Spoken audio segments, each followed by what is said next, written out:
Hello, and welcome to this special Christmas episode of Anime Audio Commentary. Today, I'll be commenting on episode 15 of Toradora. If you'd like to watch along, then start watching now.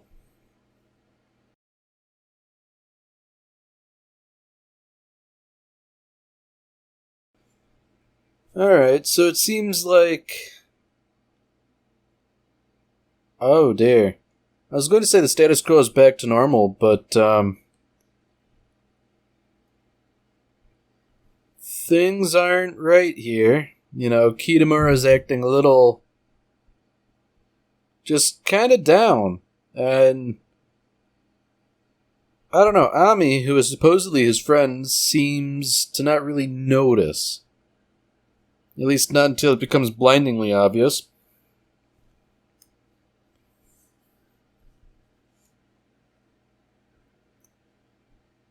Yeah, something's really not good here. You know, he's just sort of... almost in a torpor. And considering that he's essentially been a model student up till now, you know, something must really be weighing heavily on him. I guess it's nice that everybody's noticing so early, because one would think everyone would just sort of brush it off as like, ooh, he's being kind of weird. It'll probably blow over.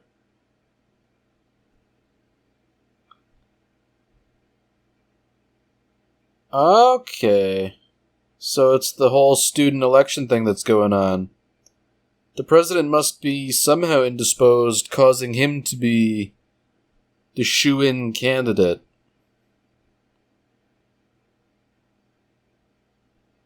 Oh dear. Kitamura is mad as hell and he's not going to take it anymore. He's just going to quit.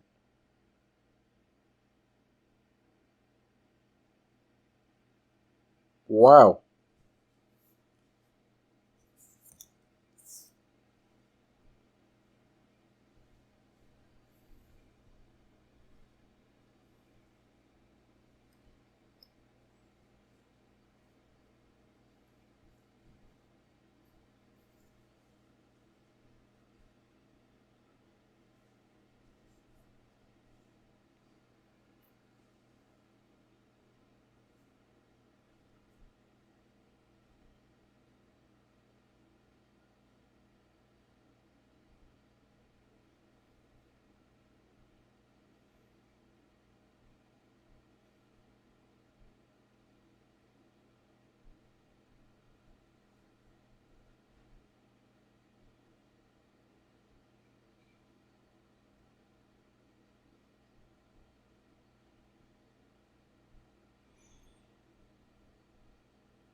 So, what exactly caused Kitamura to blow up like he did isn't really clear, but it seems like it probably has something to do with that announcement about the election and the student council president having to talk to him about something. So I guess I had assumed it had been romantically related, but it seems like that might not necessarily be the case.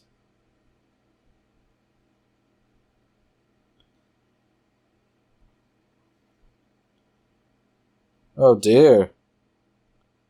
So not only has Kitamura dyed his hair bleach blonde, he's gotten into some sort of altercation. Man, things are really not good here if the school's having to sort of strong-arm his friends into helping. I find it a bit sickening how Ami is just sort of taking this whole thing in stride.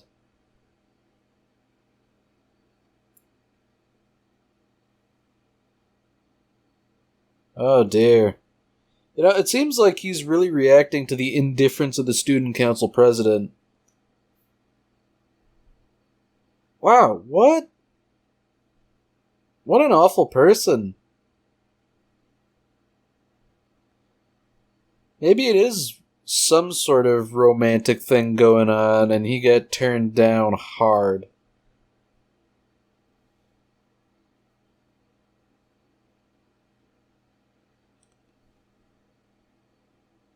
Wow, she is just...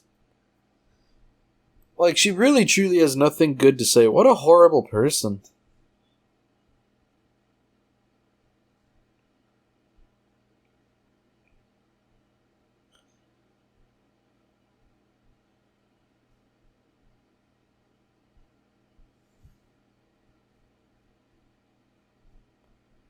Oh dear. So it seems like this Joker started to instigate things a little bit. Or at least acted as a co-conspirator or an accessory. I don't feel it's really fair to blame this guy. He's stupid, but being stupid isn't a crime.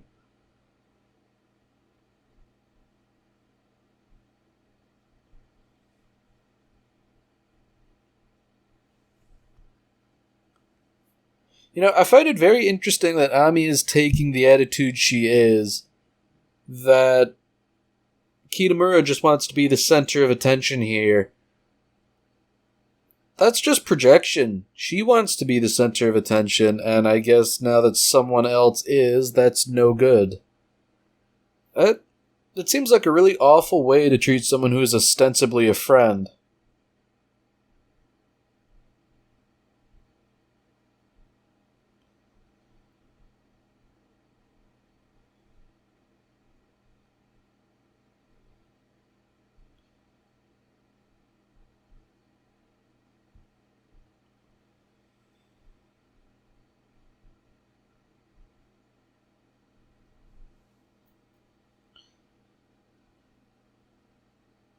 Man, this really is, in a way, a bit of a sorting algorithm for determining who really is and is not a friend. Minori wants to do something to help him, and she takes the initiative to get Ryuji and Taiga involved too, but, I can't see Ami going out of her way. Neither her or the class president, so I think it makes it pretty clear who actually has his best interest in mind. Of course, Tag is also kind of selfish about the whole thing.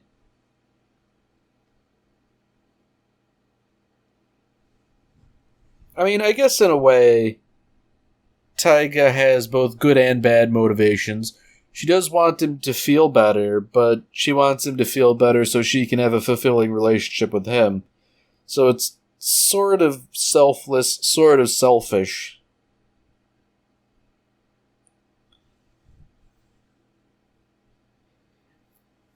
I'm glad Ryuji and Minori are both voicing their thoughts that hearing Ami talk the way she did was off-putting to them. And, I would think everyone should feel like that.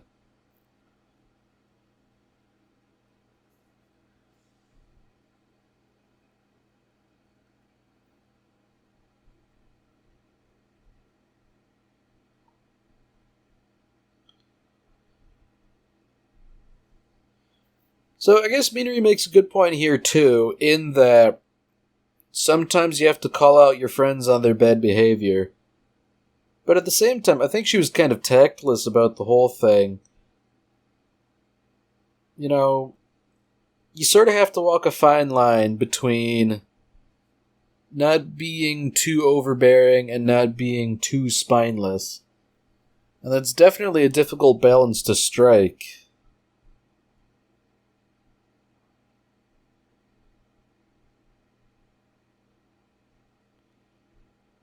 So I guess Minori's of the opinion that perhaps Ami's approach might, while appearing harsh on the surface, sort of snap him out of his funk.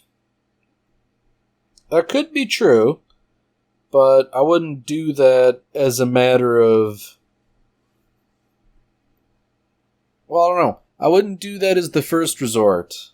You know, maybe if he truly was spiraling, then I'd try something like that. But, if he's merely just quitting student council and stuff like that, that's not spiraling yet.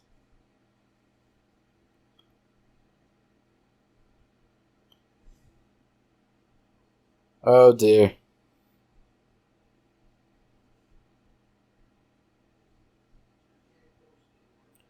Well, considering how Kitamura's sort of shown up unannounced, this might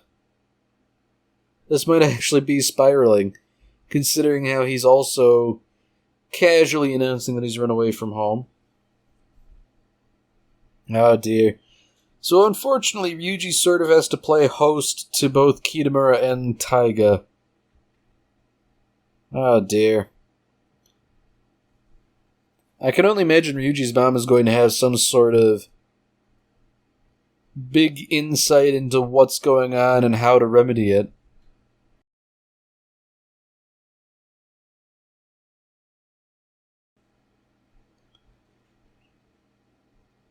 Man, it seems like Taiga's really just sort of indulging Kitamura and just sort of going along and agreeing with whatever he says. Seems to me like that's probably not the best approach here, even though they're really only talking about inane stuff.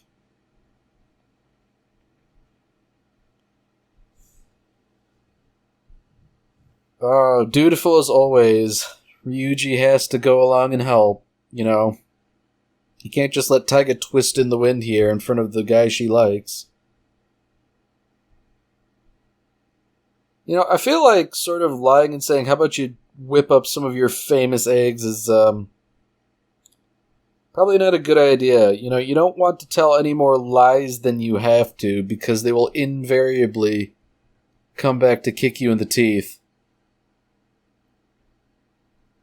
Oh dear.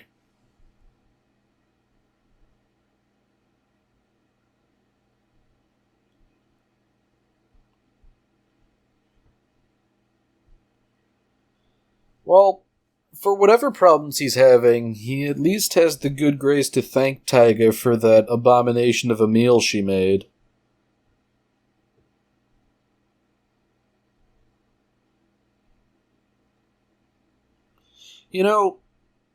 For all the current faults he's displaying, he is very appreciative of the meal he's been given. I think that says something about his character, that even though he's sort of putting everyone to trouble, he's at least trying to be as good about it as he can.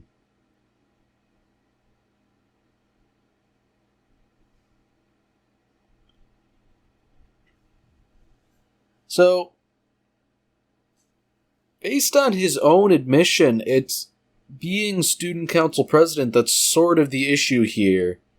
No one would vote for a guy who's bleached their hair, at least in his mind. So obviously there's got to be some deeper issue here somewhere, but it seems like the crux of it is the student council presidency.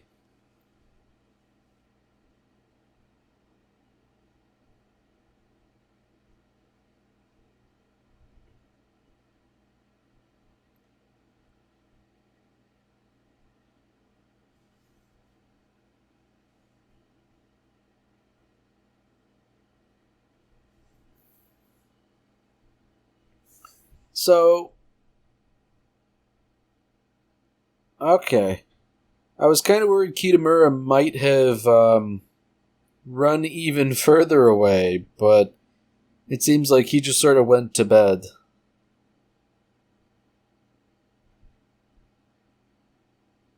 Oh dear. So I guess Kitamura really is just putting up a front here. Despite maintaining a somewhat cheery outer appearance, things really aren't good. I guess it's good in a way, in that it sort of snapped Taiga back to reality. She can't be so selfish about this whole business.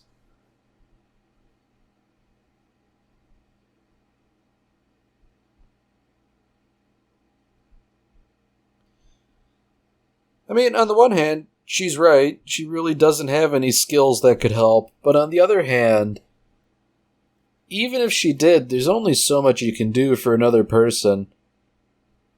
I think, really, if you're having problems, you kind of have to take care of your own problems. You can't expect other people to take care of them for you.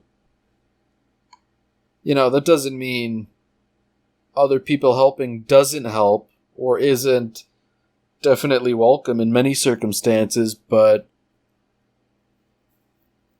I don't know. There are just some issues where really you can only take care of it for yourself.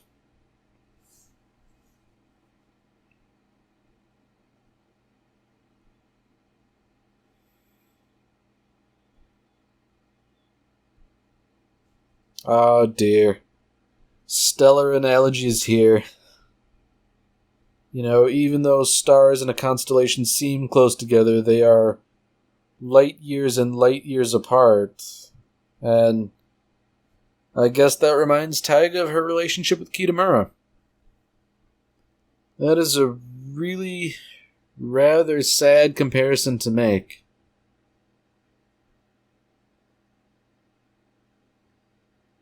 I mean, Ryuji raises a solid point. You know, you just have to keep moving forward one step at a time.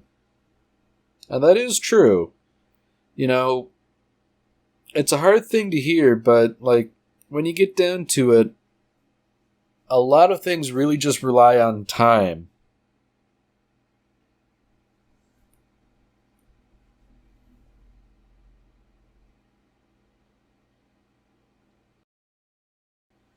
Oh dear. Man, it seems like everybody had a bit of a rough night considering how late they've all slept.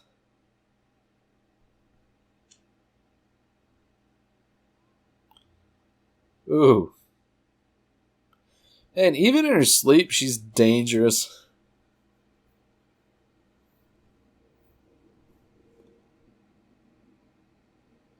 Oh dear. Man, if everything was a crisis before, it's certainly apocalyptic now.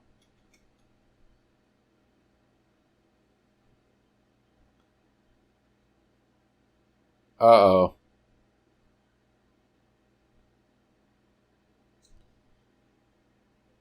Yeah, they've truly awoken a sleeping giant that would have been better left alone.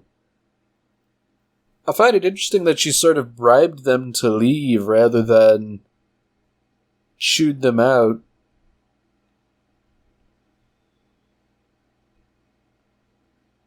You know, once again, it seems like Ryuji's mom, despite not being an upstanding adult, seemingly, has kind of stumbled upon the right idea here. You know, go out and do something.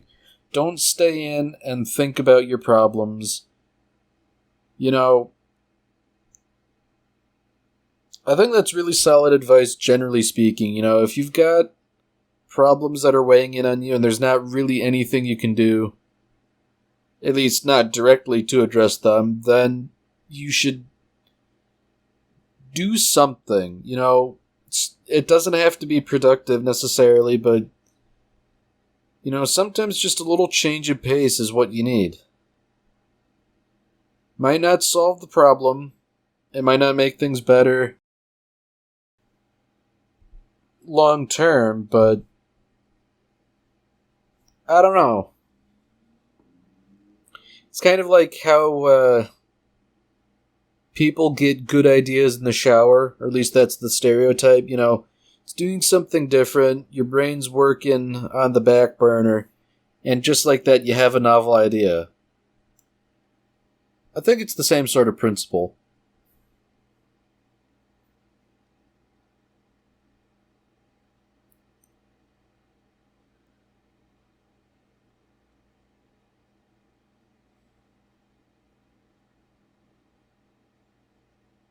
Uh-oh.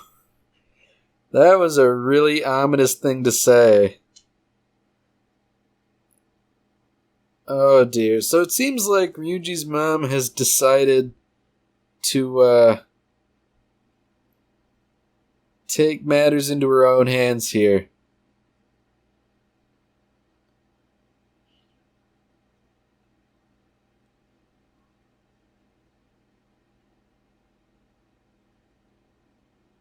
Oh dear, this is taking a sinister turn. It seems like Kitamura's parents, now working in concert with Ryuji's mom, really want him to be the student council president, which of course he doesn't want to do. So I'm wondering if parental pressure is a big factor here.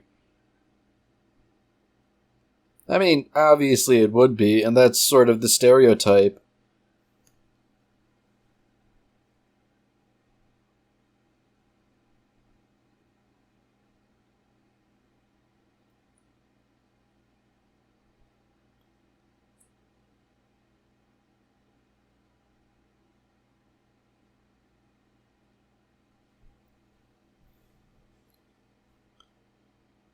Alright, so Tag is sort of connecting the dots in a way I hadn't really considered, in that Kitamura might be protesting too much about not wanting to be the student council president. So, perhaps it could be, just thinking off the top of my head here, that the current president is resigning or otherwise leaving and Kitamura feels guilty, perhaps. Oh dear.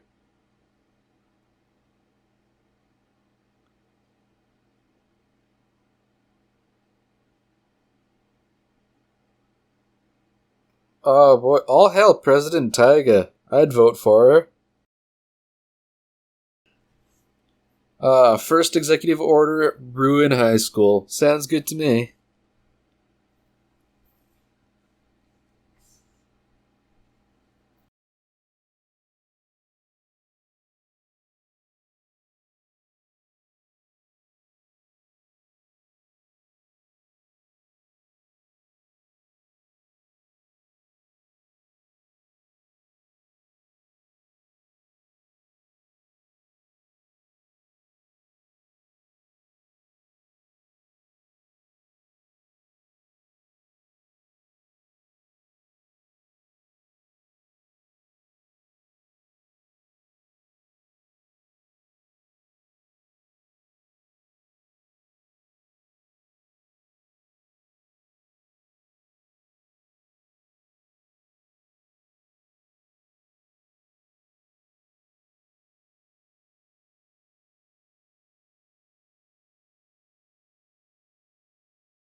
Alright, well that's it for this episode. If you've enjoyed it, then by all means, tune in for the next one. Merry Christmas, Space Cowboy.